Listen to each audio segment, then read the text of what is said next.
It's a strange thing, getting older. The world starts to feel a bit hazier at the edges, and you find yourself retracing your steps to find your keys more often. At 68, I figured these were just the inevitable signs of age, the small concessions you make to time. But for my son, Marcus, and his wife, Belle, these small concessions became a full-blown emergency. They saw every misplaced item and every forgotten appointment as proof that I was rapidly losing my mind. At first, their concern felt like a comfort.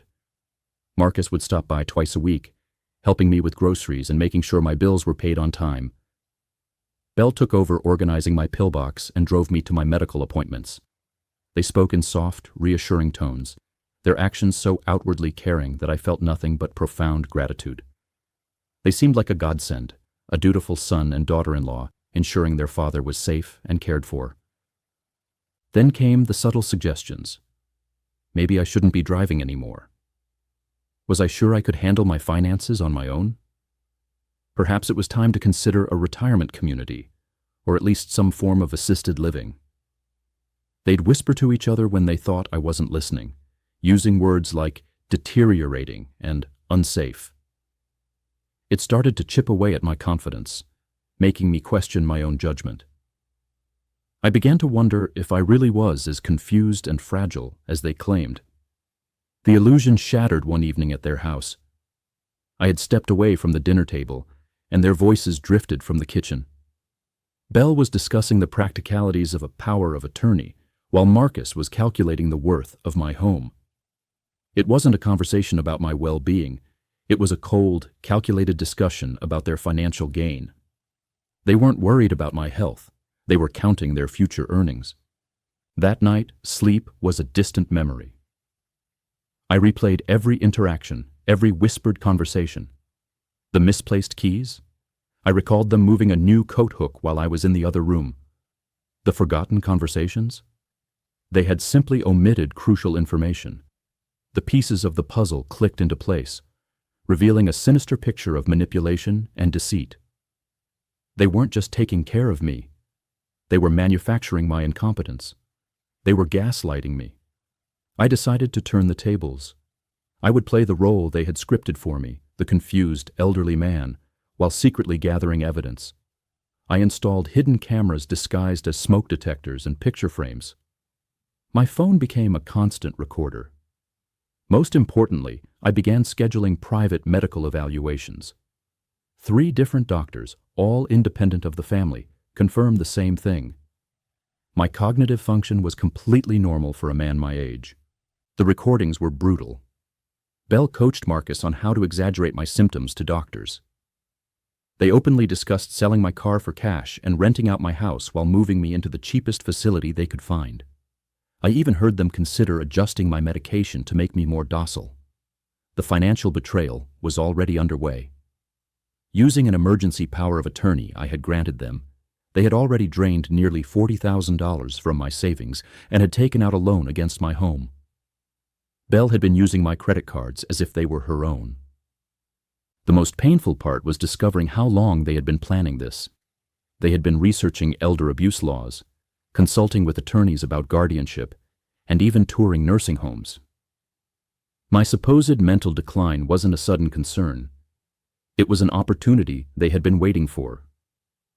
For 3 months, I documented everything, every lie, every theft, every moment of manipulation. It took every ounce of my willpower to pretend to be confused when my mind had never been sharper.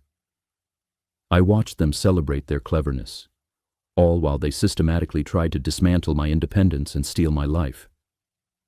With a mountain of evidence, I finally contacted an attorney specializing in elder abuse. Her name was Patricia Chen, and she was appalled by the scope of their scheme. She helped me freeze my accounts, revoke the power of attorney, and prepare to file both civil and criminal charges. The confrontation took place in a meeting room they thought was for a routine doctor's appointment.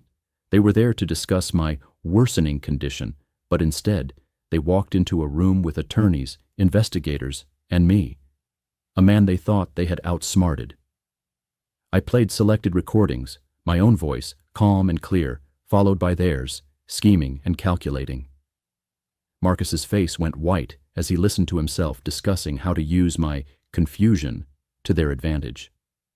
Bell tried to claim the recordings were fake, but the security footage from my house corroborated every conversation. They had been so confident in my supposed incompetence that they never considered I might be a step ahead, meticulously documenting their crimes.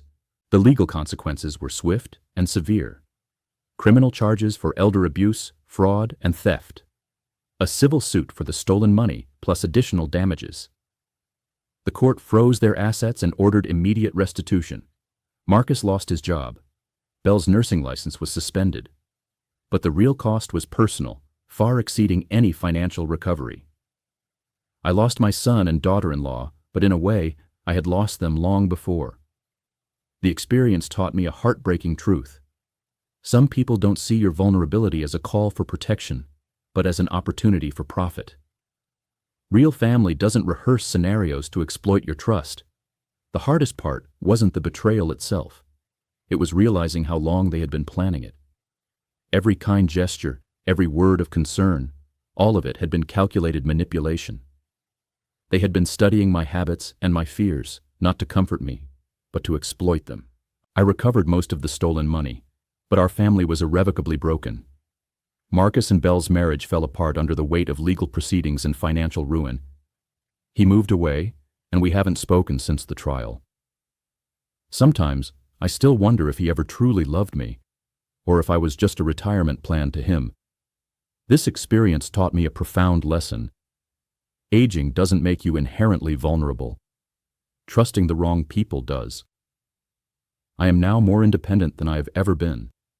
I manage my own finances, make my own decisions, and trust my own judgment. The irony is that in their attempt to prove my incompetence, they only revealed how capable I truly am. I still live in my house. I still drive my car. I have built new relationships with people who value me as a person, not as an asset. Some people ask if I regret exposing them, if I should have tried to work it out privately. My answer is always the same. You can't negotiate with people who see your love as a weakness and your trust as stupidity. Some betrayals are so fundamental that they can't be forgiven. They can only be stopped. If you are dealing with family members who seem overly concerned with your capabilities or eager to help manage your affairs, trust your instincts. Real concern looks very different from calculated control. Real love doesn't demand you prove your incompetence to receive care. It simply gives it freely.